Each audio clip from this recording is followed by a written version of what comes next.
If you walk past 1140 Royal Street in New Orleans today, you see a masterclass in 1830s Creole architecture.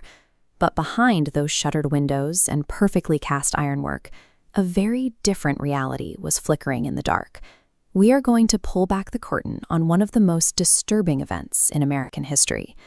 To do that, we have to rely on actual historical documentation rather than the sensationalized ghost stories you might hear on a French Quarter walking tour. The story centers on Marie Delphine McCarty LaLaurie. By 1825, she was a prominent figure at the very peak of New Orleans society. As you can see from this massive three-story mansion, her wealth was undeniable, and she worked tirelessly to project a pristine public image. She regularly hosted lavish, expensive galas for the city's elite. At these gatherings, she made a specific point of appearing polite and attentive to the enslaved men and women who served her guests. That immense wealth created a nearly impenetrable shield. High society was so enamored with her status that they completely ignored the systemic, brutal abuse occurring in plain sight, right beneath their own noses. Eventually, the rumors became impossible to ignore. Guests attending her dinners started to notice that the household servants looked severely malnourished, gaunt, and visibly terrified in her presence. Then came the backyard tragedy.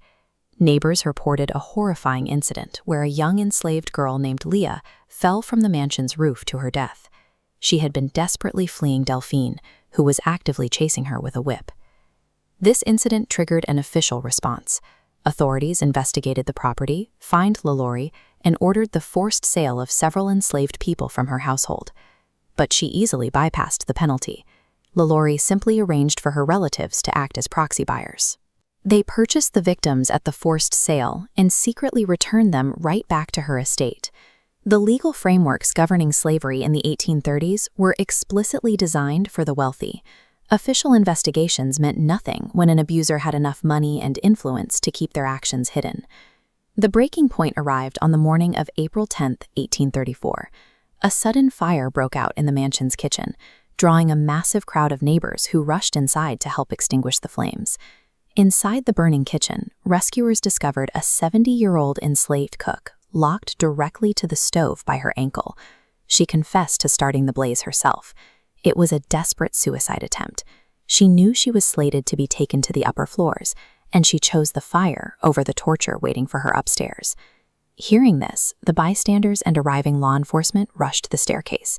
They physically smashed through the barricaded, locked doors leading to the mansion's uppermost levels. It took an enslaved woman's willingness to destroy the house and sacrifice her own life to finally force LaLaurie's carefully maintained public image into the light. Inside the attic chamber, they uncovered a nightmare. Multiple enslaved men and women were found severely starved, physically mutilated, and bound tight. We know the exact details because they were heavily documented at the time. Contemporary reports, like this clipping from the New Orleans Bee, recorded the scene, describing the survivors as, quote, victims of the most cruel barbarity. Law enforcement cataloged specific instruments discovered in the attic, including heavy iron collars lined with spiked prongs. These were specifically designed to restrict movement and prevent the victims from swallowing. News of the discovery spread instantly. Over the next 2 days, an enraged mob of thousands swarmed 1140 Royal Street. They ripped through the property, destroying furniture and completely stripping the luxurious mansion down to its bare brick walls. This historical map shows how close Royal Street is to the docks. Amidst the chaos, LaLaurie made a direct dash for the Mississippi waterfront. From there, she boarded a vessel to Mobile, Alabama, eventually securing passage to France. It is a bitter irony. The exact moment her crimes were entirely exposed to the public provided the very distraction she needed to achieve absolute evasion of justice. Delphine LaLaurie never stood trial. She lived out the rest of her life in relative anonymity in Paris, eventually dying there in 1849, without ever answering for what she did. That stark lack of justice stands in sharp contrast to how her story is told today. Over the last 2 centuries, the reality has been buried under layers of pop culture folklore. Late 19th century yellow journalism, modern ghost tours, and television shows have all injected exaggerated supernatural elements into the narrative. But those ghost stories only serve to distract us from the actual truth. The surviving police records and court depositions anchor the story in reality. They confirm a documented, harrowing instance of human cruelty that went entirely unpunished. Today, 1140 Royal Street remains standing. It serves as a chilling historical monument, a reminder of how easily the darkest atrocities of American slavery could be masked by a thin, elegant veneer of wealth. Between May 1918 and October 1919, a phantom killer held New Orleans and the surrounding community of Gretna hostage. Operating with quiet, calculated efficiency, the assailant stalked the city under the cover of night, vanishing into the dark as quickly as he appeared. His method of entry was remarkably consistent. He bypassed front entrances entirely, targeting wooden back or side doors. Using a chisel and hammer or a brace and bit, he would quietly cut out the lower door panel, leaving just enough room to reach inside and unlatch the lock. Curiously, the intruder rarely brought a weapon to the scene. Instead, he scavenged tools owned by the homeowners themselves. Sometimes he would find a straight razor kept in the household, but most commonly he located a wood-chopping axe.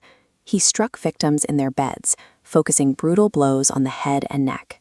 Afterward, he routinely left the blood-stained tools behind on the property, often dropping them right beside the back door or in the yard. By scavenging weapons from the very households he invaded, he turned the sanctuary of the home into a trap, using his victims' own property to execute them while they slept. The attacks occurred across New Orleans neighborhoods characterized by traditional Creole architecture and corner storefronts. As the body count rose, investigators noticed a distinct demographic thread connecting nearly every attack.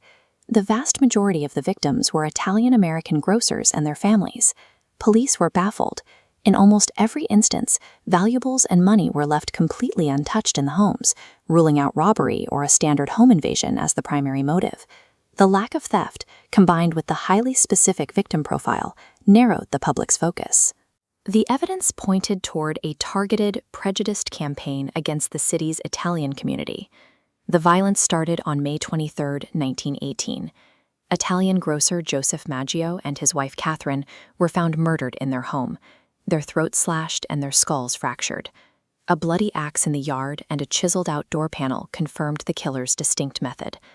A month later, Louis Bessemer and Harriet Lowe were brutally attacked in the quarters behind Bessemer's shop. Lowe survived for several weeks following surgery. Before dying, she gave conflicting statements to the police, which caused Bessemer to be wrongfully tried for her murder before he was eventually acquitted. On March 10, 1919, the killer struck the neighboring town of Gretna. Charles and Rosie Cortamilia were severely injured in their sleep, and their 2-year-old daughter Mary was killed in her mother's arms. In severe distress, Rosie accused neighboring shopkeepers Frank and Charles Giordano. She later recanted her testimony, and the men were released.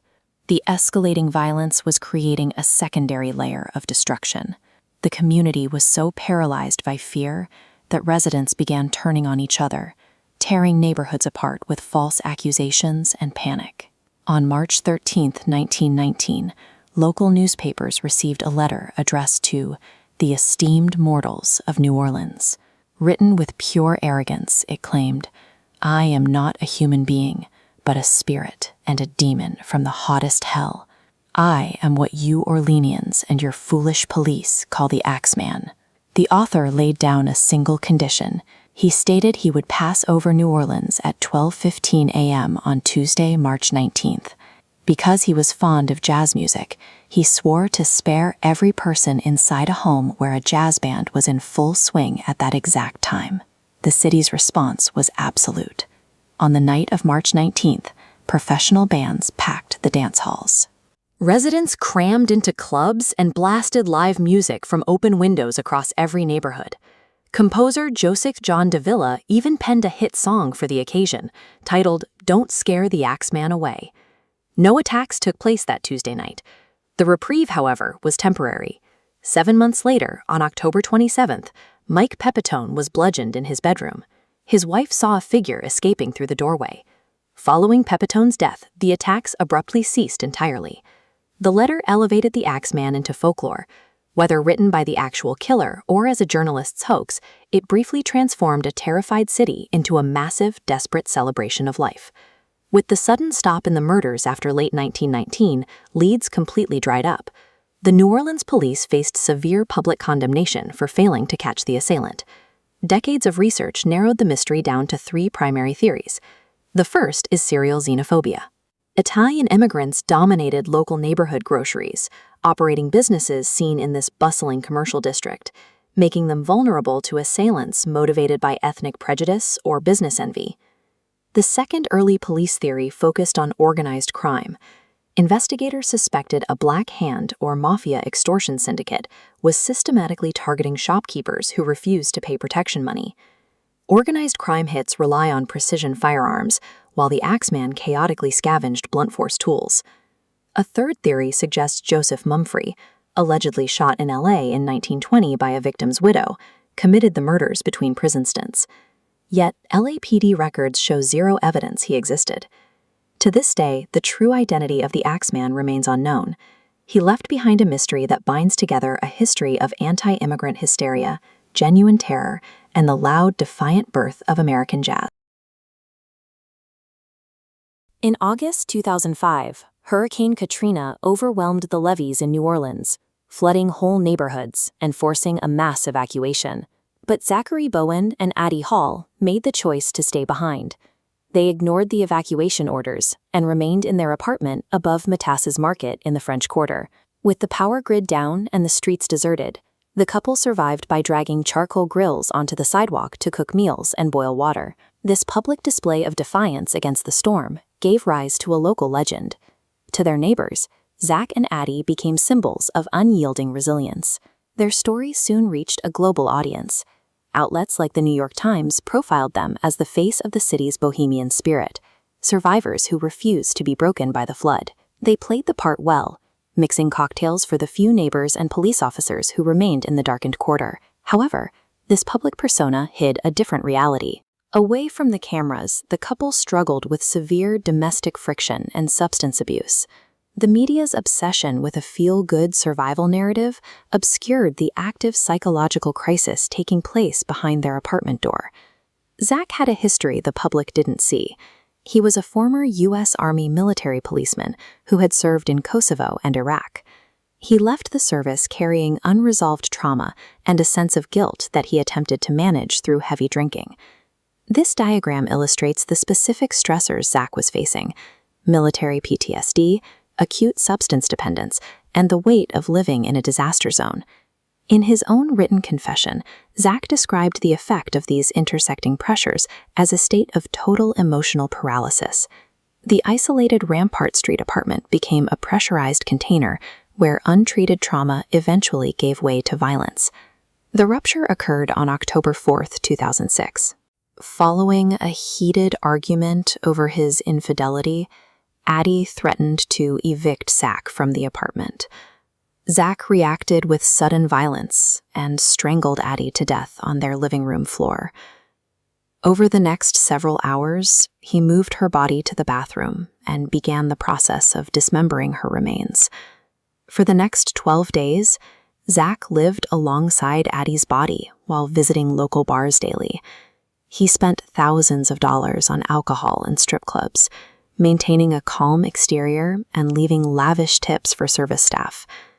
This extended bender showed a complete disassociation from the crime, as Zack continued his public social life while his private world lay in pieces.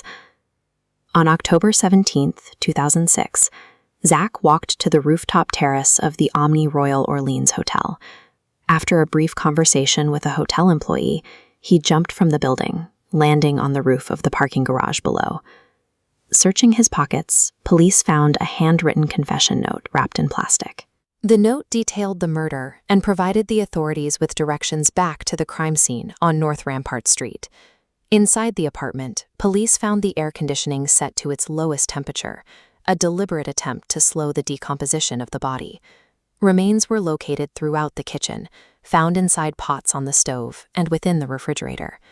Zack had also spray-painted messages across the walls, addressing Addie's family to express his remorse and detailing his own mental decline.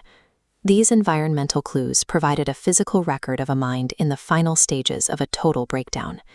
This case serves as a study in psychological decompensation, illustrating how the intersection of personal trauma and a collapsed environment can result in a horrific break from reality. In the early 1700s, New Orleans was a chaotic, isolated French outpost built on a swamp. It was a place dominated by fur trappers, soldiers, and convicts, an environment where dark, Gothic rumors could easily take root. The most enduring rumor started with the arrival of several ships carrying young French women. According to local lore, these women stepped onto the humid docks looking pale, gaunt, and completely averse to the sunlight. They were all carrying identical, oddly shaped luggage, small wooden boxes that looked like miniature coffins. Whispers immediately spread through the colony. Locals claimed the women had unpacked empty boxes, or worse, that the trunks were filled with the soil of France, a necessary resting place for imported vampires to sleep in. The legend goes that the chaperones of these women, the Ursuline nuns, quickly realized their young charges were not human. To protect the city, the nuns supposedly locked the women and their monsters away on the third floor of the convent, far from the Louisiana sun. To this day, tour guides point out a specific architectural detail: the dark wooden shutters on the convent's attic dormers. The story insists those shutters were permanently sealed shut using blessed copper nails, flown in directly from the Pope, to trap the creatures inside. If you love unraveling historical mysteries and getting to the bottom of famous folklore, hit the like button and subscribe to The Explainer. And let me know in the comments below, what's your favorite urban legend? While the Casket Girls story is a staple of New Orleans ghost tours, the historical record points to something else: a tragedy of physical hardship, human survival, and a single linguistic error. To see the true context of 1728, we have to look past the monsters. To stabilize the wild Louisiana colony, King Louis XV and the Company of the Indies sponsored a group of modest, respectable young French women to emigrate and establish families. This diagram of an 18th-century French sailing vessel illustrates the reality of their journey. These ships were heavily rigged and packed tight. The women spent months at sea within this wooden structure, enduring the unsanitary conditions common to colonial transatlantic travel. By the time they reached the New World, their physical state was dire. Suffering from severe malnourishment, scurvy, and tuberculosis, they emerged from the ships emaciated and light-sensitive, traits later reinterpreted as vampiric. The French crown had provided each of these women with a dowry, packed inside a distinct boxy wooden trunk. In French, this trunk was called a cassette, earning the women the title Filles à la Cassette, or the Trunk Girls. But as the 19th century progressed, the French language in New Orleans began to give way to English. Over decades of retellings, the word cassette was mistranslated and conflated with the English word casket. This simple translation error transformed sick, exhausted immigrants carrying wooden suitcases into undead creatures transporting miniature coffins, effectively planting the seed for the city's supernatural folklore. The anchor for this myth is the old Ursuline convent at 1100 Chart Street. Completed in 1752, the legend focuses on its third floor as a supernatural prison, but records show the attic was simply an archives room and infirmary. Solid wooden shutters were required to protect delicate church documents and vulnerable patients from the intense Louisiana heat and humidity. And the blessed copper nails mentioned in the ghost stories? An inspection of the hardware reveals standard 18th century heavy iron and copper fastenings. These heavy-duty fastenings were architectural responses to the environment. They were designed to keep the wooden shutters attached during hurricane-force winds and to block out the relentless swarms of swamp insects. The building's features were adaptations to the local climate, not supernatural wards meant to contain monsters. New Orleans has a deep tradition of Creole storytelling, where language barriers, disease outbreaks, and extreme weather were often romanticized into dark myths over several centuries. By the mid-20th century, tour guides began to use the casket mistranslation and the sealed shutters to build a more compelling narrative for visitors. These stories of trapped vampires eventually overshadowed the more mundane historical facts. This folklore became a central element of 20th century literature. Writers like Anne Rice utilized these myths to establish New Orleans' reputation as the vampire capital of America, cementing the legend in modern pop culture. The actual history of the Filles à la Cassette is a story of survival. These women endured the crossing and the harsh colonial environment to help build the city, leaving behind a legacy that was simply lost in translation.